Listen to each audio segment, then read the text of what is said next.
Hello, comic book fans, and welcome to a new feature that I'm doing on Friday nights. I'm going to be adding a feature, as you probably see in the title, called Honorable Mentions. Because there are some books that come out every week that are good, but might get beaten out by other ones that I still wanted to do reviews on, but it didn't fit the format. And today, I've got 3 of them. So I'm just going to throw them into one because it is honorable mentions. Doesn't necessarily have to be one. And oddly enough, they all are done by one imprint, so I'm going to be doing kind of a dual thing on this of saying how good they are and also bring up the fact of how much I like this imprint because it's new.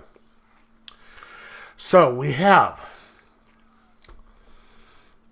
if you watched, I think it was about a month ago, I did one on the first one of this, Spectre Inspectors number 2 by Boombox.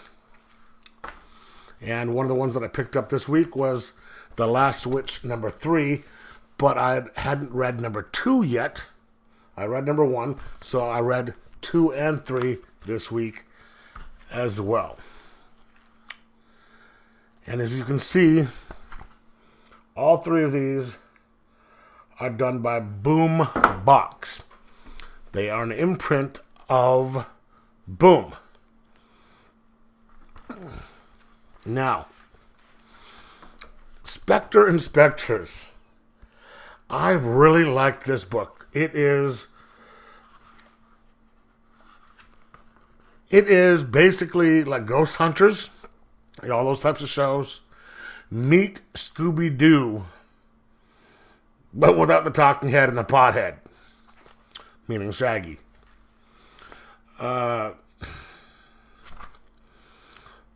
It's by Bowen McCurdy and Caitlin Musto.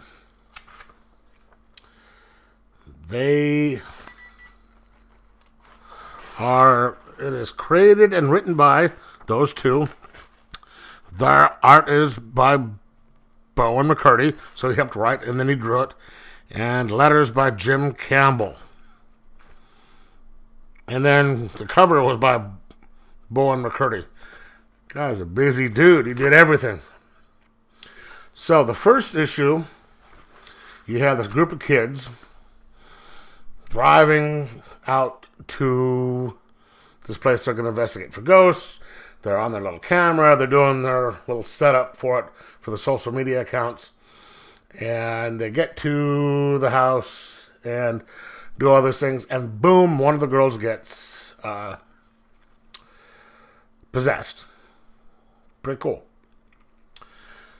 Now in number 2, they move on to another city, another part.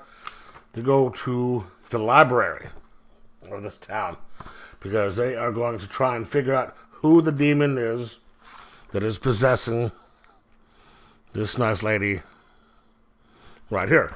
Because knowing the demon's name gives you power over that demon, and you can get rid of it. And the library is haunted. And so you have all these kids. They're trying to, one, help their friend get dispossessed. Is that a correct phrase? And investigate whether this place is haunted or not.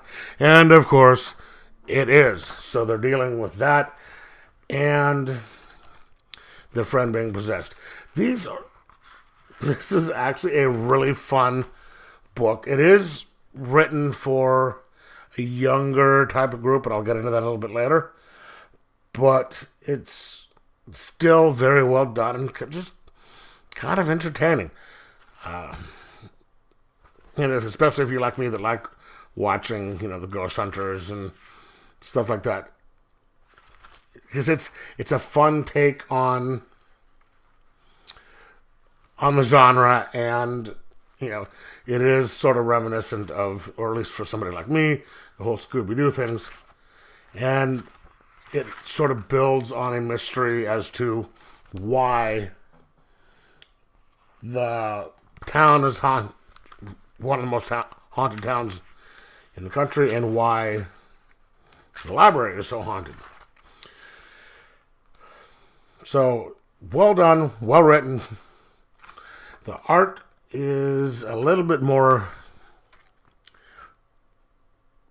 I don't want to say childish, because that doesn't get the point. That might sound like a pejorative. It's not. It's, like if you look at, say, Batman and Superman, it's more kind of realistic. It's aimed more for kind of an adult-ish type of thing. But this art is more kind of for a younger generation. And that is apropos to these books, because Boombox, I think, is an imprint designed for, at least this is the impression I get, for a younger generation. So like the tweens, the younger people, young kids, designed for, not the standard, older comic book fans, but for a little bit younger ones. So it seems more appropriate for them. And the good thing is they aren't skimping on the quality for it. They take their work seriously. They do a really good job in writing, and the humor is there. It's funny. But you aren't making it, there's no language in there that would be inappropriate for the younger generations. It's not, if you understand what I'm getting at. All right? So then there's that. Okay? Then you have The Last Witch 2 and 3. The same thing here. If you read the first one, you have, this is by Boombox as well. It is written by Connor McCreary, illustrated by V.V. Glass, and colored by Natalia Nestorenko? Yeah. Some of these names, I do not want to be that guy that would mispronounce them.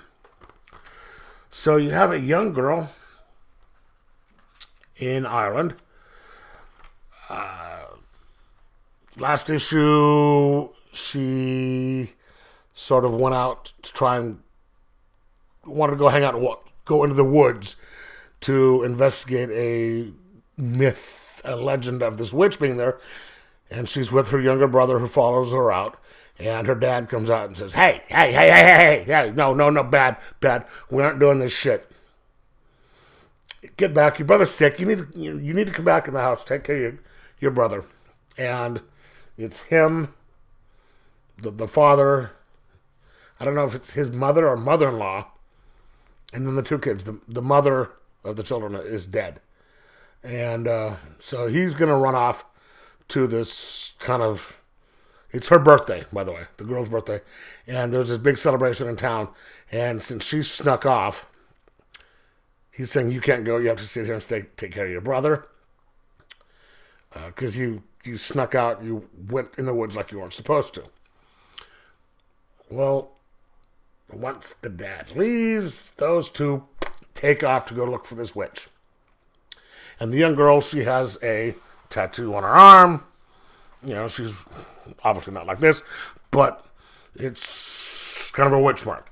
It turns out that she's the last witch, and they do find, with the help of their grandmother, the witch's house. The brother disappears. So you have her, and then all of a sudden, holy shit, she finds the witch. And she manages to, this witch is going to eat her. Eat, the kids.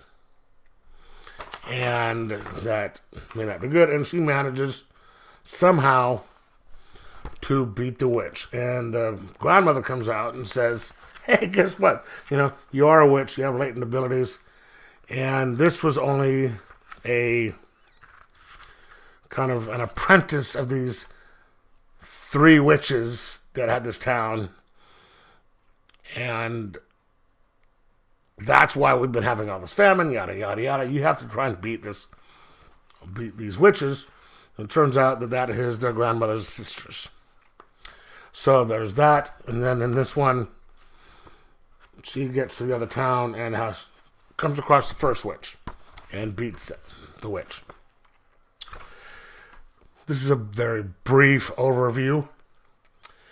Don't want to go into too much, but these are really kind of fun books. It shows this really wonderful relationship between the brother and sister, the older sister taking care of the younger brother, the grandmother, the cigar smoking grandmother sitting there watching out the kids and helping out, and a good kind of magic fight.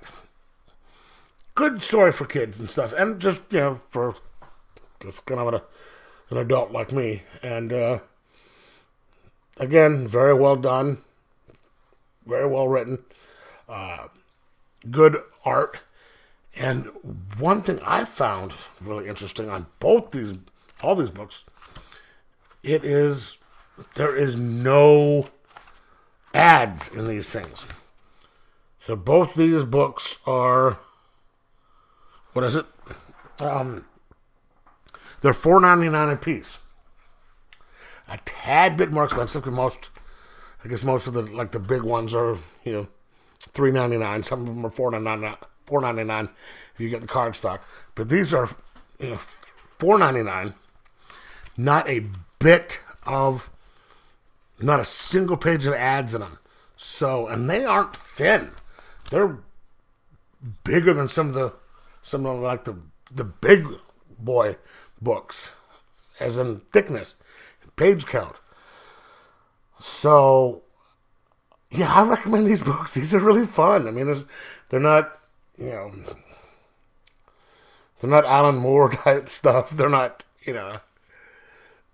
things like that. But they're good. They're very well done and they're entertaining, and no ads. So, yeah, if you're into this type of stuff, or you're looking for something that your kids might want to read to start out with, I do recommend these books.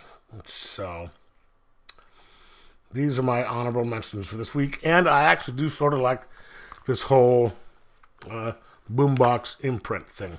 So, if I see another Boombox imprint out, I just might check it out just because they've been entertaining so far, and why not? I'll check them out. So I'm going to give all of these a 3.25. And let me know if you ever read these. And if you have, what did you think? Like, subscribe, and enjoy your comics.